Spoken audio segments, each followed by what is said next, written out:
Hey guys, Miss Pipel here. In this video today, we're going to be summarizing how to draw orbital diagrams. So what we're going to start with is looking at the types of orbitals and how many electrons they actually can hold. So you need to know that s orbitals have only one actual orbital. The s type has one orbital in there, so it has a max of 2 electrons. Okay, each p subshell has 3 orbitals, 1, 2, 3, or 3 orientations of that orbital, and each orbital can hold 2 electrons, so therefore max of 6 electrons in that p subshell. D subshell, 5 orbitals, max of 10 electrons, and your F subshell has 7 orbitals, or 7 orientations of those orbitals, and so it has a max of 14. So that's something definitely to write down and to know as we move forward here. So we're going to need to make a kind of just sketch diagram. Obviously this image down here looks very different than the image on the previous slide, but that's because this is our diagram and this is kind of our sketch version of the orbitals that we just saw. So we can draw diagrams to describe where these electrons are likely going to be, and we're going to find out that's actually pretty helpful information as we learn more and more properties about different atoms and elements and things of that nature.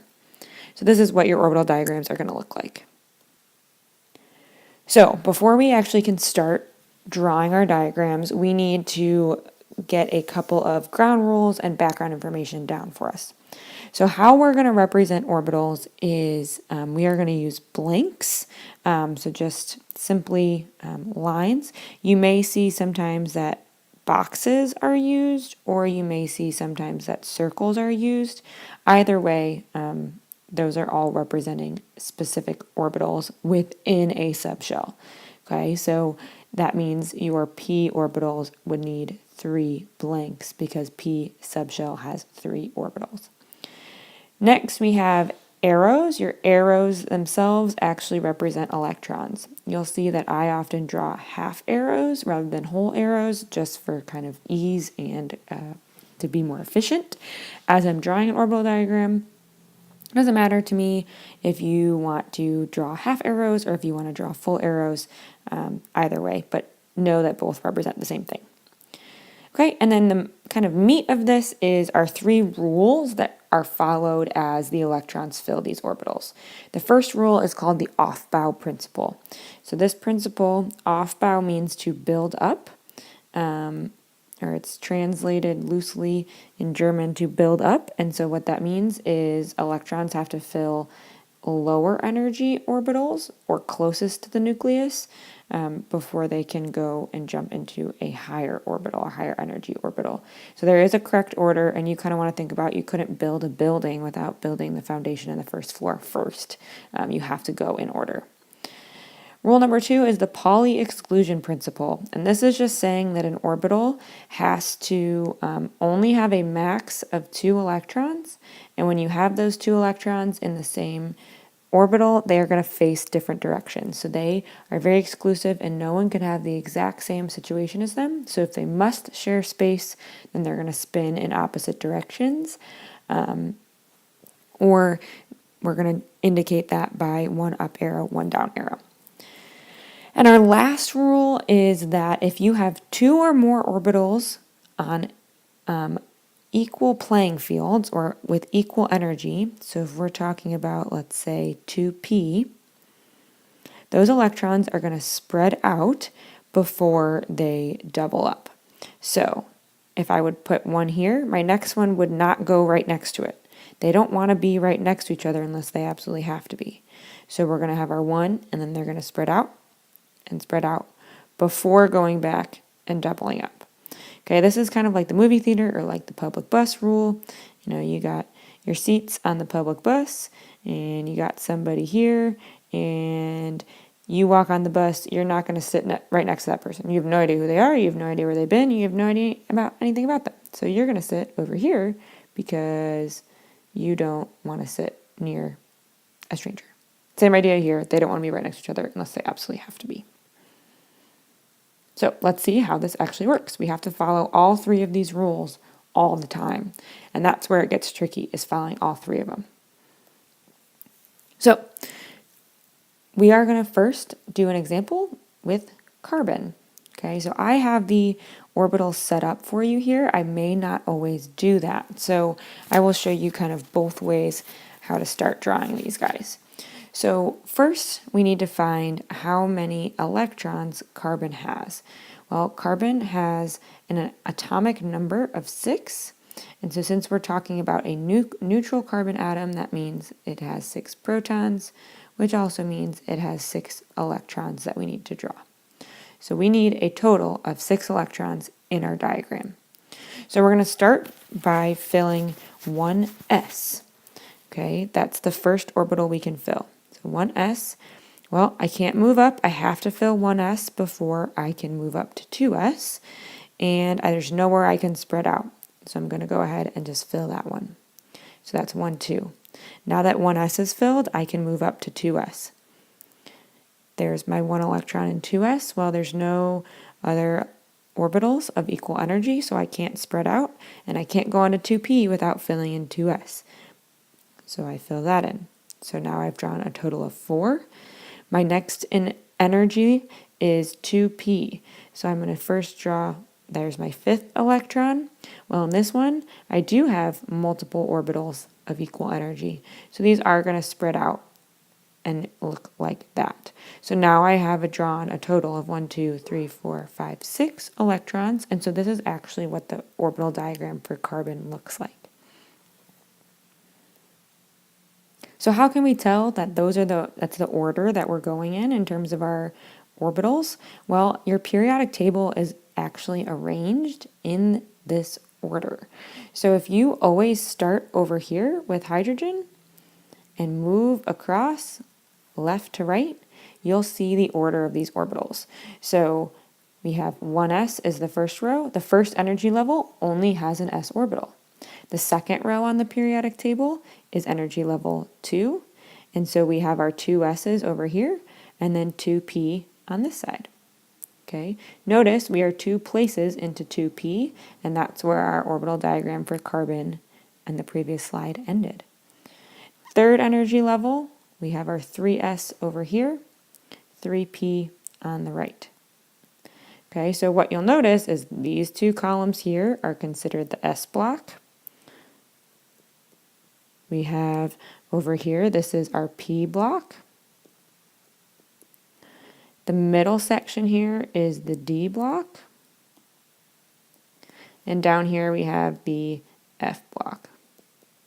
So you're going to want to label your periodic table, and do take special note.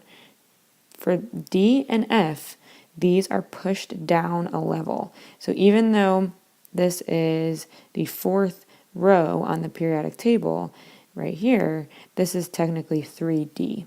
And it has to do with the shapes of the orbitals, but electrons will always fill 4s before they go on to fill 3d. So that's where it gets a little bit tricky, but otherwise this follows the same pattern all the way through. Okay, so we're going to do another example with titanium. Titanium is element number 22, and so we need to draw 22 electrons in our diagram here.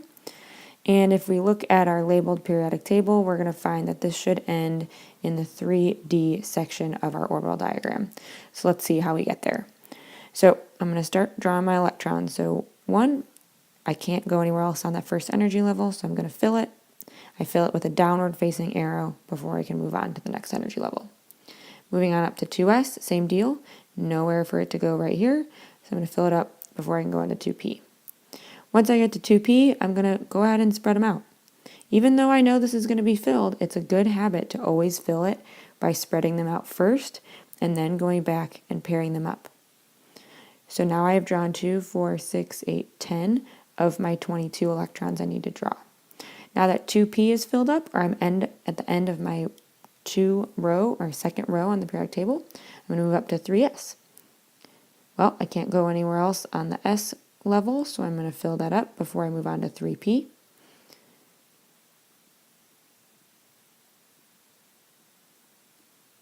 Same deal with 3p, I spread them out, and then I go back and fill them up. I have drawn 2, 4, 6, 8, 10, 12, 14, 16, 18 of my 22 electrons. So now that 3p has filled up, in this diagram, it's a little confusing where you're going to go. You're going to use your periodic table as a guide. So we're going to look, the next part of your periodic table is actually 4s. So I'm going to fill 4s over here and then go to 3d, 1, 2. Because after 4s I had drawn 20, I needed 2 more. Well, in 3D I have plenty of open orbitals, so I am going to spread those electrons out. And so this is what they'll look like. I'll fix this arrow a little bit. So there we go. There's our orbital diagram for titanium. I've drawn 22 electrons. My periodic table gave me the clue that I was going to end in the 3D orbital, which is where I did end. I followed my periodic table for the order in which to fill these orbitals, and I followed all 3 of my rules. So there is an exception. So just like everything, there are rules, and then sometimes there are exceptions to those rules.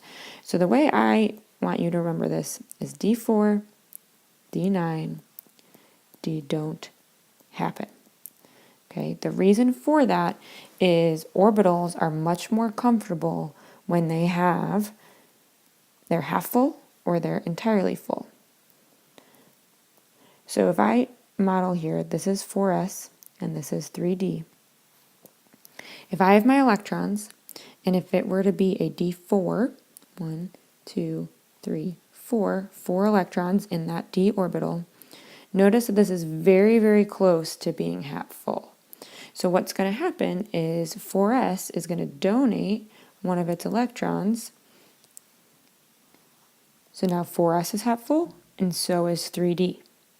Okay, so that's a much more comfortable situation for the atom to be in. So you would actually then see this as the proper orbital diagram. It works the same way if we were dealing with D9.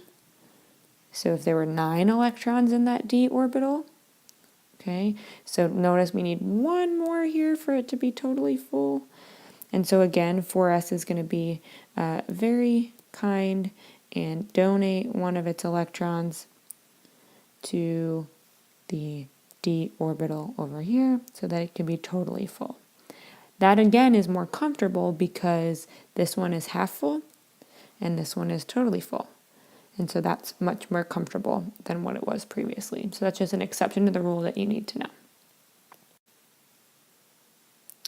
So I will show you that with copper. So copper is number 29 on the periodic table, and so we need to draw 29 electrons.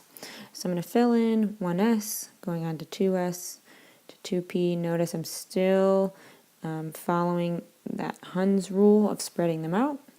Go on to 3s, fill 3p. Again with Hund's rule. Go on to 4s, okay, and then over to 3d.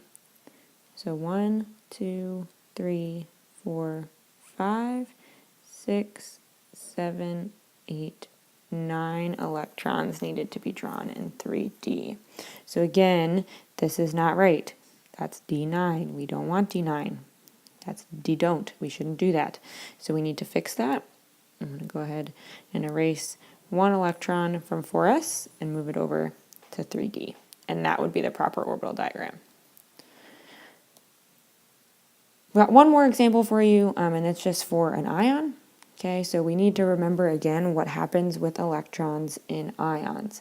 So oxygen with a -2 charge, oxygen has 8 protons because it is the atomic number 8.